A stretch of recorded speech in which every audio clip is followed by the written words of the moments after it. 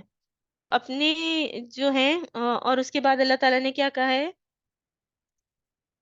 وَلْيَضْرِبْنَ بِخُمُرِهِنَّ عَلَى جُيُوبِهِنَّ، اپنے جو دوپٹے ہیں، اپنے جو چادریں ہیں، ان کو صرف سر پہ نہیں رکھنا بلکہ اپنے سینے پہ ڈالنا ہے. تو کچھ لوگ کیا کرتے ہیں کہ سر پر سے اتار سینے میں ڈال لیتے ہیں، اور دوسرے لوگ کیا کرتے ہیں کہ سر کو اچھے سے لپیٹ لیا ہوتا ہے، بس اوپر سر پہ ایک پگڑی کی طرح باندھا ہوتا ہے. تو خمار جو ہوتا ہے اس کی ڈیفینیشن ہوتی ہے، خمار سر کا لباس ہوتا ہے کہ جو کہ آپ کے سینے تک کور کرتا ہے، آپ کے سر کو سارا کور کرتا ہے اور آپ کے سینے کو بھی کور کرتا ہے. یا جو اسکارف ہے یا حجاب ہے، اس کی ڈیفینیشن یہ نہیں ہے کہ وہ آپ دونوں میں سے ایک ہو، بلکہ وہ آپ کی دونوں چیزوں کو کور کرنا ضروری ہوتا ہے. تو ولا یبدین زینتہن الا لبعولتہن، اپنا بناؤ سنگھار ظاہر نہ کریں مگر ان لوگوں کے سامنے، شوہر باپ، شوہروں کے باپ یعنی سسر، اور اپنے بیٹے، شوہروں کے بیٹے، بھائی، بھائیوں کے بیٹے، بھتیجے، بہنوں کے بیٹے یعنی بھانجے، اپنے، یعنی کہ نیک عورتیں جو کہ آپ کو دیکھ کے جا کے اناؤنس نہ کریں کہ وہ فلانی اتنی خوبصورت، اپنے گھر کے مردوں کے سامنے یا کسی کے سامنے ڈسکس نہ کریں. اور اپنی غلام اور مملوک کیا ہوتے ہیں؟ وہ زیر دست مرد جو کسی اور قسم کی غرض نہ رکھتے ہوں. اس سے مراد نوجوان ڈرائیور وغیرہ نہیں ہے، یعنی کہ جو ہم نوکر چاکر نہیں ہے. غلام کا جو کانسیپٹ ہے وہ اب نہیں ہے. تو یہ کو کنسیڈر نہ کریں، اس کو اس کے بدل کے طور پہ نوکر، بلکہ اس ان سے بھی آپ کو جو ہے وہ پردہ جائز ہوگا.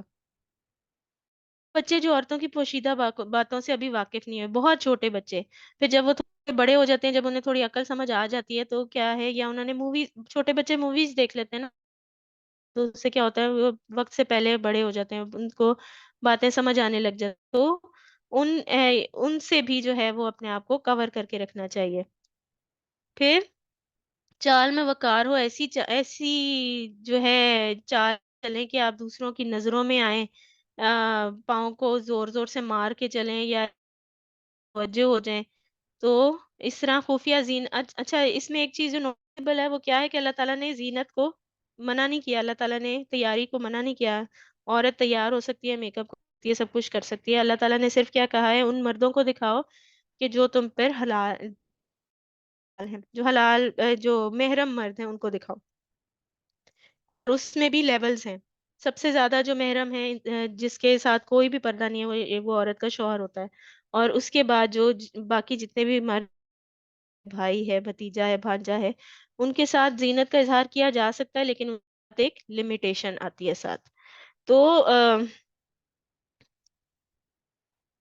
اس کے بعد کیا ہے، اللہ تعالیٰ نے ایسے محرم رشتے بتائے جن کے سامنے زینت کا کسی حد تک یا کمپلیٹلی اظہار کیا جا سکتا ہے. اور اس کے بعد کہا ہے کہ ایسی وَتُوبُوا إِلَى اللَّهِ جَمِيعًا أَيُّهَا الْمُؤْمِنُونَ لَعَلَّكُمْ تُفْلِحُونَ. اور اے مومنو، تم سب مل کر اللہ سے توبہ پھر بھی توبہ کرو، کیونکہ اس معاملے میں کمی بیشی کبھی جان کر اور کبھی انجانے میں ہو ہی جاتی. تو توقع ہے کہ آگے فلاح پاؤ گے، کامیابی پاؤ گے. تو کامیابی کے لیے صرف نماز کافی نہیں، عورت اور پاسداری کرنا بھی ضروری ہے. اور اللہ تعالیٰ کے ان احکامات کو جو صورت نازل ہوئے ہیں، یعنی کہ نور کی صورت ہے. نور کا کیا مطلب ہے؟ سورۃ انزلناہا، یہ ایک ایسی صورت ہے جس کو ہم نے نازل کیا. اللہ تعالیٰ نے تاکید کے لیے، یاد دہانی کے لیے ایک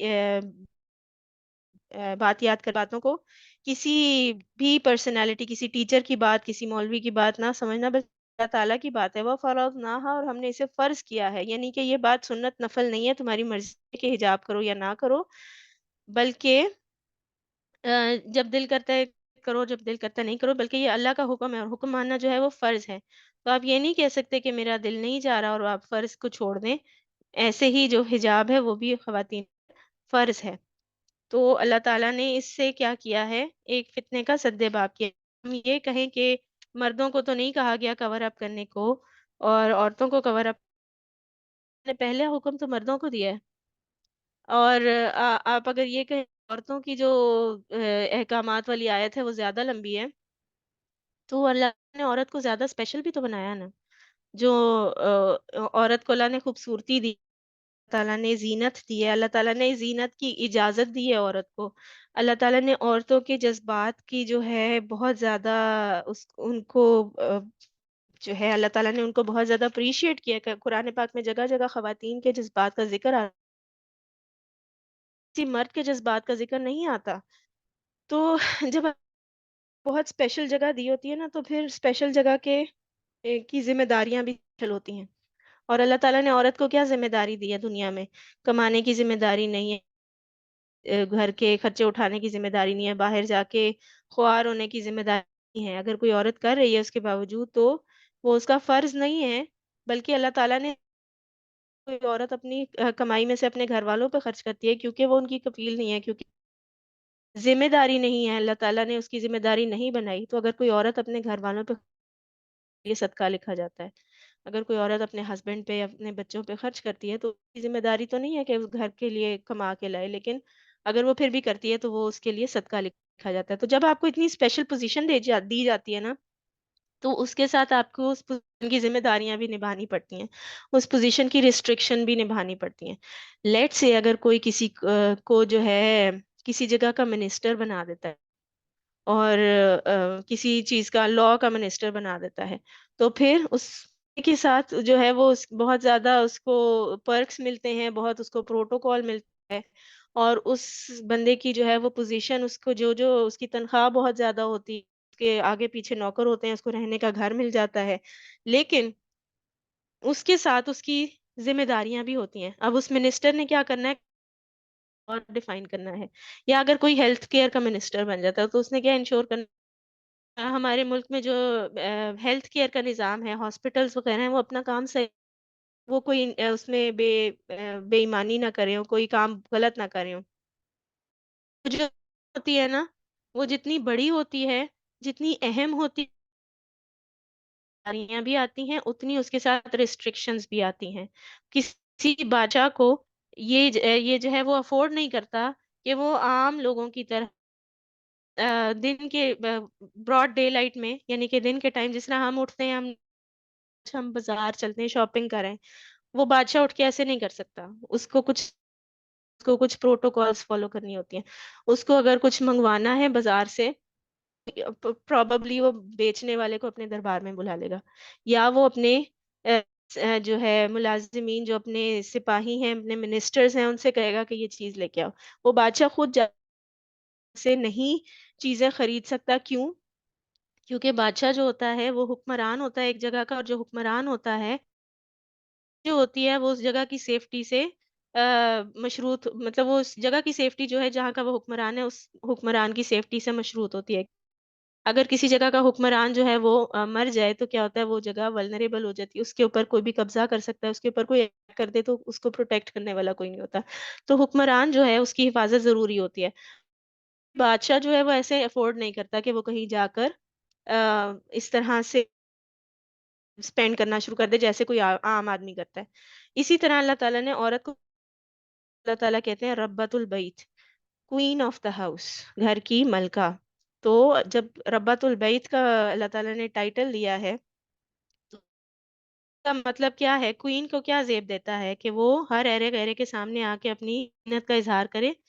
کیا جو ہے کوئینس کو کی گریس اس سے قائم رہے گی کہ ہر گزرنے والا پھیری والا بھی آیا ہے تو وہ بھی کوئین اس کے سامنے سج بن کے تیار بیٹھی ہے؟ اور کوئین کی جو ہے اس کے اندر ہیبت یا اس کی گریس جو ہے وہ اس کہ اس کو کچھ لوگ ہی ایکسس کر سکیں، اس کے پاس کچھ لوگ ہی اس سے تعلق رکھ سکیں، وہ لوگ جو بہت زیادہ اسٹیمڈ ہیں، جو بہت زیادہ مرتبے والے ہیں، وہی اس کو ان کے بات کریں۔ دربار کے اندر ہر کوئی تو نہیں نا آ سکتا تھا، جو ہم بادشاہوں کے بارے میں یا بات کے بارے میں جانتے ہیں، ہر کوئی تو دربار میں انٹر ہو کے نہیں بات کر سکتا تھا کہ جس کا دل کیا منہ اٹھا کے چلو آج بادشاہ سے چلتے ہیں۔ ایسے تو نہیں ہوتا تھا، پروٹوکول فالو کرنا پڑتا تھا۔ تو وہ جو کوئین ہے اس کا مرتبہ ہے کہ ہر کوئی اس سے آ کے نہیں مل سکتا اور ہر کوئی اس کو دیکھ نہیں سکتا، بلکہ وہ بہت زیادہ ہے، اس کو بہت زیادہ حفاظت میں رکھا گیا ہے۔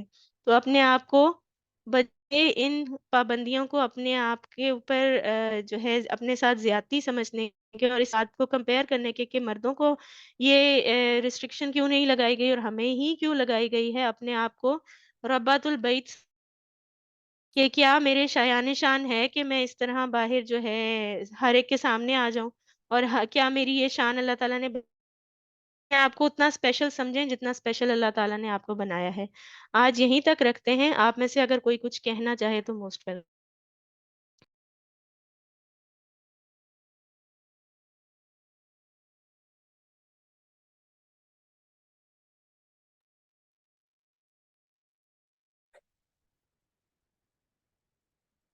میں نے کہنا تھا کہ اس میں جو سارے آداب بتائے گئے ہیں کسی کے گھر میں جانے کے اور یہ سارا مینٹین کرنے کے، اور اس کے علاوہ جو زنا والی چیزیں بتائی گئی ہیں، اس کو تھوڑا سا میں لائف سے، اگر ہم اپنی نارمل لائف سے ریلیٹ کریں تو آپ نے دیکھا ہوگا، آپ بھی ہم جس کلچر میں رہ رہے ہیں یا جتنا ہے سوشل میڈیا سے ہماری فیملیز میں جو چیزیں آ گئی ہیں کہ کزنز آپ کے گھروں میں آسانی سے آ سکتے ہیں، اور جو زنا کتنا بڑا گناہ ہے، لیکن آپ ہماری سوسائٹی میں بہت نارمل ہو چکا ہے کافی حد تک۔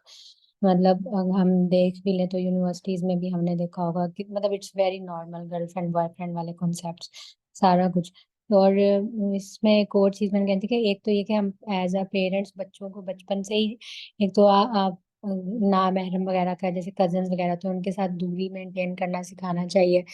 اور سیکنڈلی ابھی میرڈ میں جیسے ہسبینڈ وائف والی جو بات ہوئی ہے، اس میں مطلب سوچنے میں نہیں آتا کہ کوئی لڑکی مطلب میرڈ ہو کے بھی کوئی ایسا مردوں میں تو پھر بھی چلو ایسے سننا جاتا ہے، لیکن خواتین میں ہم سوچ بھی نہیں سکتے کہ اگر ایسا بھی ہو سکتا ہے۔ لیکن یہ میرا پرسنل ایک میری ایک بہت کلوز فرینڈ تھی جس کو میں سوچ ہی نہیں سکتی تو ویسی کبھی، بٹ اس نے مجھے اپنا ایک پرسنل ایکسپیرینس بتا کہ وہ ہمارے معاملے میں کیسے گئی۔ اس کی جو ہسبینڈ کے جو بڑے بھائی ہوتے ہیں ان کے ساتھ وہ اس طرح سے سارا کچھ ہوا۔ وہ کیوں ہوتا ہے اس طرح؟ کیونکہ جب ہم ہماری جو پیرنٹس ہوتے ہیں تو مطلب سسرال میں وہ موسٹلی یہ چاہتے ہیں کہ فیملی جوائنٹ رہے، کوئی بچہ الگ نہ ہو شادی کے بعد۔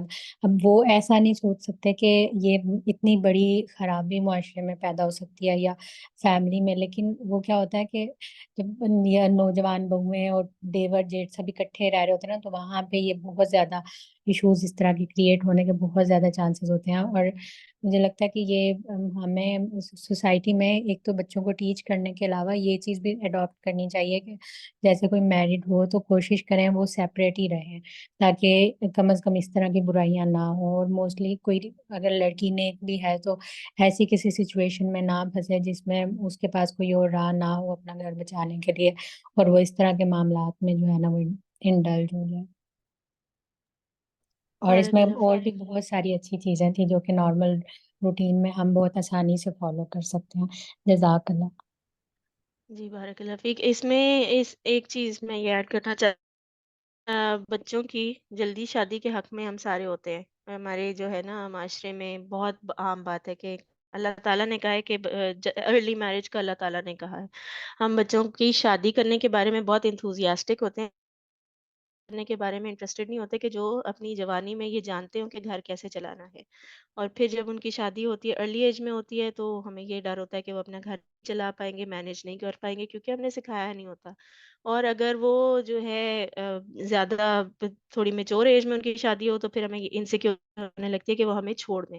تو ان دونوں چیزوں کی بیسس کیا ہے کہ ہم نے بچپن سے بچوں کے اندر اللہ کے کلام کی سمجھ نہیں پیدا کی، اللہ تعالیٰ کی باتوں کی سمجھ نہیں پیدا کی. اگر آپ اپنے بچوں کو اس طرح سے ریز کریں جس طرح صحابہ ریز کرتے تھے کہ وہ ان کو بچپن سے علم کی محفلوں میں ایسے نبی صلی اللہ علیہ وسلم کی جو ہے مجلس اس میں لے کے جایا کرتے تھے، اور پھر ان کو کرتے تھے جس طرح وہ سوسائٹی میں ایڈلٹس کو ٹریٹ کیا جاتا ہے، بڑے لوگوں کو ٹریٹ کیا جاتا ہے، اس طرح سے ان سے بات کیا کرتے تھے.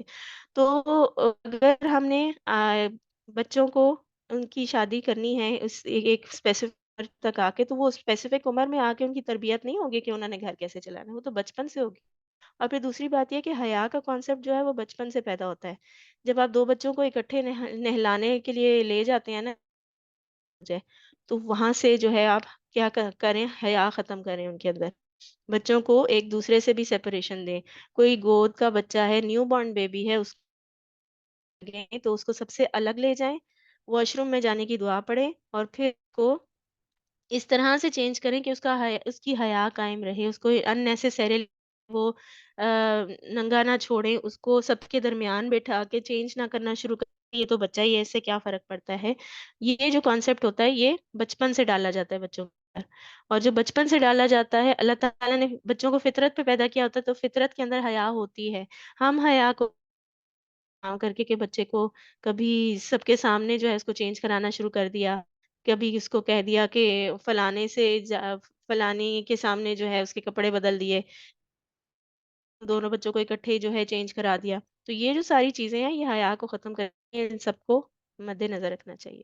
جی جزاک اللہ خیر. جی فرحانہ. السلام علیکم ورحمۃ اللہ وبرکاتہ. وعلیکم ایک السلام ورحمۃ اللہ. ایک میرے ساتھ تو حادثہ ہوا تھا. جب میری پہلی شادی ہوئی تھی تو وہ لوگ انہوں جو سسر میرے تھے ان کو سب پتا تھا کہ وہ اس آدمی کی میرے تو ریزن یہ تھی کہ میری شادی میرے ماں باپ کروانا نہیں چاہے تھے. میں اپنے ماں باپ کی خدمت کرتی تھی، تو اسٹیپ مدر تھی، وہ کچھ مسئلہ تھا میری زندگی میں، تو میں ہر حال میں شادی کرنا چاہتی تھی. کیونکہ فلیٹ میں 2 فلیٹ تھا ہمارا، ہم بھائی بہن ایک ہی فلیٹ کے اندر رہتے تھے، اور ایک فلیٹ میں پاپا رہتے تھے، پاپا اما رہتے تھے. تو ان کو یہ دکھتا ہی نہیں تھا کہ میں اپنے بھائی کے ساتھ اکیلے فلیٹ میں رہ رہی ہوں. وہ اکیلے ہی کہلائے گا، اگر وہ روم میں کوئی نہیں ہے رات کو تو اکیلا کہلائے گا ٹیچر. تو یہ سچویشن تھی میرے ساتھ. تو میں نے شادی کا بالکل پکا ارادہ کیا تھا، کسی سے بھی مجھے شادی کرنی ہے، اس طرح میرے بھائی کے ساتھ کہیں غلط نہ ہو جائے. اللہ نہ کرے میرے بھائی مجھے بچوں کی طرح چاہتا تھا. میرا چھوٹا بھائی تھا، وہ 1.5 سال، لیکن وہ جو بڑی بہنوں چھوٹی بہن کی طرح مجھے لاڈ پیار کرتا. میری نیچر ہی ایسی کہ بچوں کی طرح مجھے سب لاڈ پیار کرتے اب تک. تو وہ ایک سچویشن کی وجہ سے میں نے جب شادی کی تو وہاں پہ جو ہے نا انہوں نے اتنا بڑا جھوٹ بولا جس سے میں نے شادی کی. وہ ہماری جاننے والی رشتے داروں میں سے ہوتی، رشتے لگاتی ہیں. اب ہمیں پتہ ہی نہیں وہ اتنا غلیظ آدمی سے میری شادی بھی اللہ نے بچا لیا. میرے خلا ہو گیا الحمدللہ. لیکن وہاں میں نے اس بندے سے ایک اذیت اٹھایا کہ اس کی نیچر صحیح نہیں تھی. جو کہتے ہیں نا اس کی نیچر میں تھی زنا، اس کی نیچر میں تھی شراب. تو وہ ایک مجھے بہت ہرٹ ہوا، لیکن میں پھر اللہ نے مجھے بچا لیا. لیکن وہاں میں نے ایک اور چیز بھی دیکھا، وہ لوگ نمازی تھے جو میں الگ رہتی تھی، لیکن ان کے سارے بھائی بہن پڑھے لکھے، ویل ایجوکیٹڈ، بہنیں اتنی قابل پڑھی لکھی، سب سلجھے ہوئے لوگ، لیکن وہ ایک فطرتاً ویسا تھا. تو سسر نے یہ سوچا ہوگا کہ یہ جو میرا بدتمیز بچہ ہے یہ کسی لڑکی سے اچھی لڑکی سے کروا دوں گا تو اس کی زندگی بہتر ہو جائے گی، لیکن ہوا نہیں ایسا الحمدللہ۔ اور دوسری بات یہ ہے کہ وہاں پہ رہتے ہوئے مجھے جب میرے سسر کا انتقال ہوا تو میں واش روم میں تھی، تو یہ صحیح کہہ رہی ہیں، دیور جیٹھ یہ خوفناک چیز ہے۔ اب میں واش روم میں ہوں اور اس نے نا دروازہ بالکل کھولنے کی کوشش کی، الحمدللہ بڑی بالٹی میں نے لگایا ہوا تھا، میں نے ذرا سا کھٹ کے آواز سنی تو میں نے گھر والوں کا نہیں دیکھا کون ہے کہ نہیں، میں نے واش روم سے تیز آواز میں کہا میں ہوں، بہت زور سے میں نے چیخ کے کہا، کیونکہ میں عزت بہت بڑی چیز ہوتی ہے، رحم کرتا اللہ میاں، لیکن فیس کرنا پڑتا ہے یہ سسرال میں۔ یہ ہمیں نا اپنی بچیوں کو یہ سکھانا چاہیے کہ ہمیں اپنے آپ کو بچانا کس طرح ہے۔ بارک اللہ فیک، اللہ تعالیٰ آپ کی اس سارے جو آزمائش تھی اس کا آپ کو بہترین کو آئندہ ان تمام آزمائشوں سے بچا کے رکھیں۔ ہمیں سمانا۔ کہ ہمیں اپنے بچیوں کو زندگی گزارنا اور حیا کا کانسیپٹ تو سکھانا چاہیے، لیکن اپنے بچوں کو بھی یہ سکھانا، اپنے جو بوائز ہیں ان کو بھی یہ سکھانے کی ضرورت ہے۔ ہم امپاورمنٹ کی بات کرتے ہیں، ہم یہ کہتے ہیں کہ ہمیں جو ہے عورت کو امپاور کرنا ہے، اس کو ہے، لیکن ایسے مرد کہاں سے آئیں گے کہ جو عورتوں کو ان کے حقوق، تو ایسے مرد جو ہے ان کو ریز کرنا ہے، ہمیں ہماری جو نیکسٹ ہو یہ ہماری اچیومنٹ ہوگی۔ تو نظر رکھنا ہے کہ نہ صرف لڑکیوں کے اندر بلکہ لڑکوں کے اندر بھی حیا کا کانسیپٹ رکھنا بہت ضروری ہے، لڑکوں کے اندر بھی کیونکہ گھر کی، بچوں بڑے جی ان کی شادی کا بھی بیٹیوں کا یہ خیال ہونا چاہیے، ورنہ یہ بھی بہت تباہی کی باعث بن رہی ہے۔ بارک اللہ۔ تو شادی کرتے ہوئے بھی جو شادی کی عمر ہوتی ہے اس میں صرف شادی نہیں کرنی ہوتی بلکہ گھر بنانا ہوتا ہے، تو اس گھر کو مینٹین کس طرح رکھنا ہے، اس گھر کو چلانا کیسے ہے، اس نظریے سے شادی کرنی چاہیے اور اس نظریے سے بچوں کو ریز کرنا چاہیے۔ تو یہ ساری جو چیزیں ہیں یہ تاکہ بعد میں چل کے کوئی مسئلہ نہ ہو جائے اور بعد میں چل کے کوئی ایسی خرابی کا شکار نہ ہو جائے، تو ہمیں نہ صرف لڑکوں کی پرورش پہ بھی، ان کی تربیت پہ بھی ایک ہی جیسی نظر رکھنی چاہیے، ان کے ذہنی میچورٹی پہ، ان کے جو ہے how to manage their life, وہ کس طرح سے اپنا گھر چلائیں گے، یہ ساری چیزیں جو ہے ہمارے میں ہونی چاہیے، یہ فیصلہ کرنے سے پہلے کہ میں نے اس کی شادی کر دینی ہے جلدی۔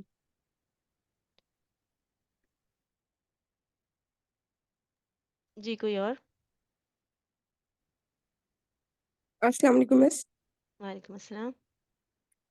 مس مجھے تھوڑا سا یہ پوچھنا تھا کہ یہ جو حضرت عائشہ صدیقہ رضی اللہ تعالیٰ عنہا کا یہ جو معاملہ ہوا تھا، الزام لگایا تھا، تو اس معاملے کو لے کے مسلمانوں میں جنگ ہوئی تھی، تو مجھے اس کی تھوڑی سی ڈیٹیل آپ بتائیں گی، یہ مطلب مسلمانوں میں آپس میں کیوں جنگ ہوئی؟ مسلمانوں میں جنگ اس معاملے پر نہیں ہوئی تھی، وہ ایک ڈیفرنٹ واقعہ ہے، وہ بعد میں ہوئی تھی، اور جس میں حضرت عائشہ کا کی انوالومنٹ تھی، وہ ایک نبی صلی اللہ علیہ وسلم کے دور کے بعد کی بات ہے۔ یہاں پہ جنگ نہیں ہوئی تھی، یہاں پہ صرف ڈسپیوٹ پڑ گیا کہ ان کے بارے میں بہت زیادہ باتیں شروع ہو گئی تھی، کچھ لوگ جو ہے وہ ان کے حق میں بول رہے تھے اور کچھ لوگ جو ہے وہ منافقین کی بات، ایک ڈسپیوٹ پیدا ہوا تھا، لیکن باقاعدہ جنگ نہیں ہوئی تھی نبی صلی اللہ علیہ وسلم کی پریزنس میں۔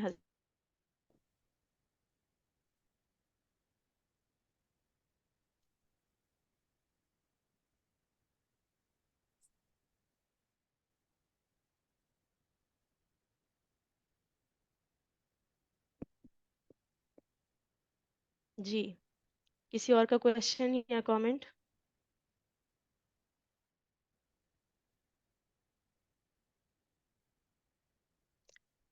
ہم یہیں پہ اینڈ کرتے ہیں اس کو۔